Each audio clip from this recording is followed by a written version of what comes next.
Dear students, welcome to Aafano Guide. যিসকল ছাত্ৰ-ছাত্ৰীয়ে আগন্তুক 2025 চনৰ মেট্ৰিক পৰীক্ষা দিব সিহঁতৰ বাবে এই ভিডিঅ'টো বহুত ইম্পৰ্টেণ্ট হ'ব। ভিডিঅ'টো ভালকৈ চাবা। আৰু এই ভিডিঅ'ত আমি আলোচনা কৰিম ক্লাছ 10 ৰ জেনাৰেল সায়েন্সৰ চেপ্টাৰ নম্বৰ 10 পঢ়ৰ প্ৰতিফলন আৰু প্ৰতিহৰণ চেপ্টাৰৰ ইম্পৰ্টেণ্ট কোৱেশ্চন MCQ কোৱেশ্চন যি MCQ কোৱেশ্চনবোৰ ইতিমধ্যে বিভিন্ন ডিষ্ট্ৰিক্টত হাফিল এক্সামিনেশ্যনত আহিছিল। তো তোমালোকে মনোযোগেৰে চাবা। ফাৰ্ষ্ট কোৱেশ্চনটো হৈছে পোহৰ ৰশ্মি বায়ুৰ পৰা কাছত প্ৰৱেশ কৰিলে প্ৰতিফলিত ৰশ্মি কি হ'ব? লম্বৰ কাষ চাপিব। সেকেন্ড, লম্বৰ পৰা আঁতৰি যাব। থাৰ্ড, পোনে পোনে পাৰ হৈ যাব আৰু কাছৰ পৃষ্ঠৰ পৰা প্ৰতিফলিত হ'ব। শুদ্ধ উত্তৰটো হৈছে লম্বৰ কাষ চাপিব।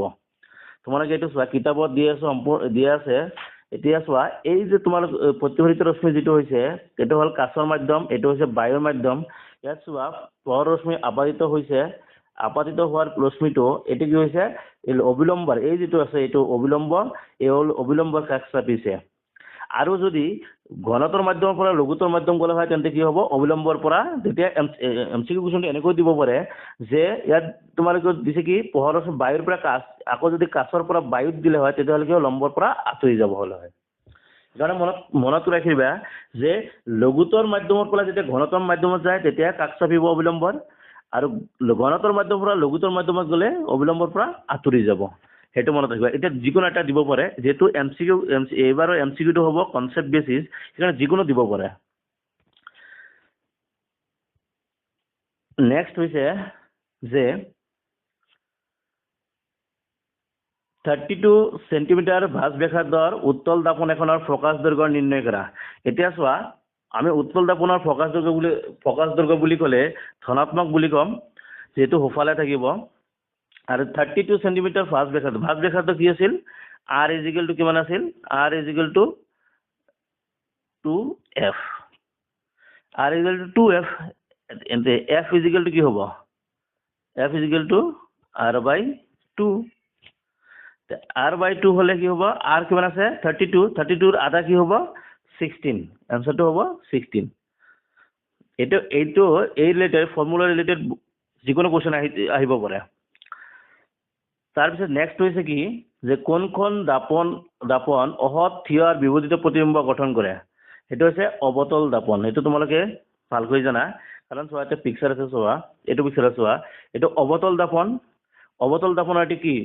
ভাস্কেন্দ্ৰ, এইটো ফকাছ, এইটো পি মেৰু।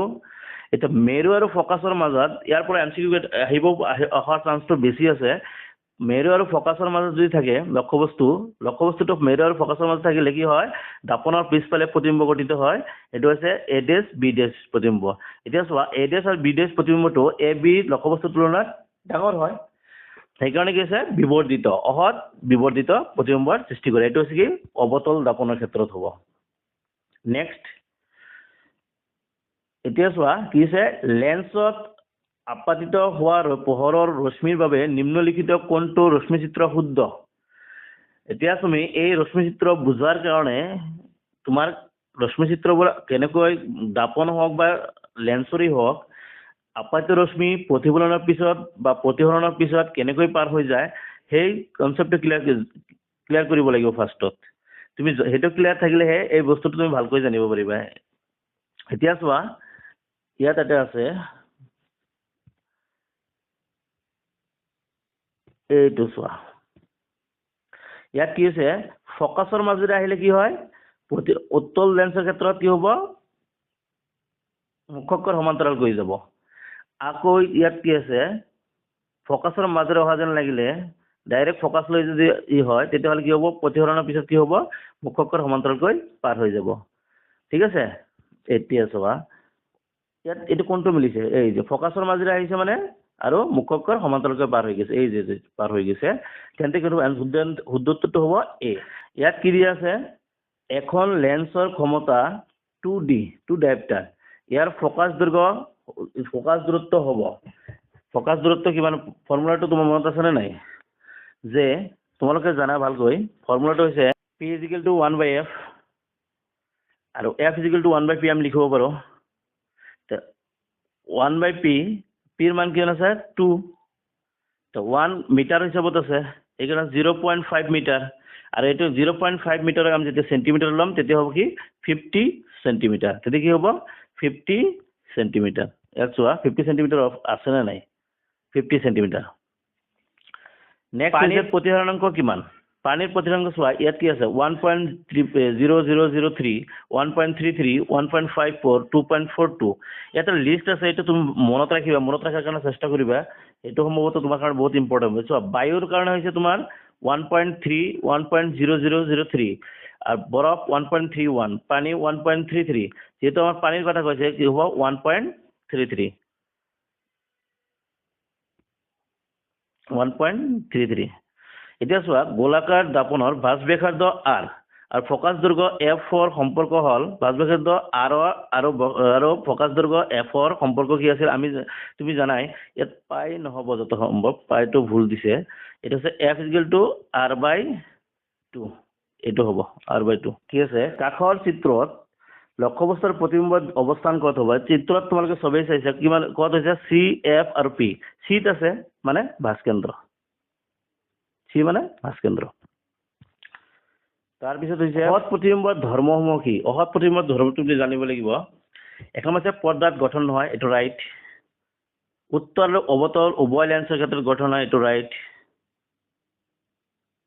সদায় থিয় হয় এটো ৰাইট সদায় উলটা হয় এটো ৰং তেন্তে কি আছে অপচন সি অপচন কোনটো হ'ব অপচন ডি -4 ডায়োপ্টাৰ ক্ষমতাযুক্ত -4 ডায়োপ্টাৰ ক্ষমতাযুক্ত লেন্সখনৰ ফোকাস দৈৰ্ঘ্য আৰু প্ৰকৃতি মানে লেন্সখনৰ কোন ধৰণৰ লেন্স হ'ব আৰু ইয়াৰ ফোকাস দৈৰ্ঘ্য কিমান হ'ব ইয়াৰ আগতে আমি কৰি আহিলো লেন্সৰ পাৱাৰ ক্ষমতা p 1/f এতিয়া চাবা ইয়াৰ শুদ্ধত্বটো হৈছে 0.25 মিটাৰ আৰু অৱতল লেন্স যদি লেন্সৰ ক্ষমতা মাইনাসৰ হয় তেন্তে কি হ'ব অৱতল লেন্স প্লাসৰ হলে উত্তল লেন্স এটা নেক্সট হৈছে কি তলত দিয়া স্বচ্ছ মাধ্যম কেইটাৰ আলোকিক ঘনত্বৰ সঠিক অধক্ৰমটো লিখা এতিয়া চোৱা ইয়াতে দিয়া যিটো ৰাইট দি আছে এইটো হল তোমাৰ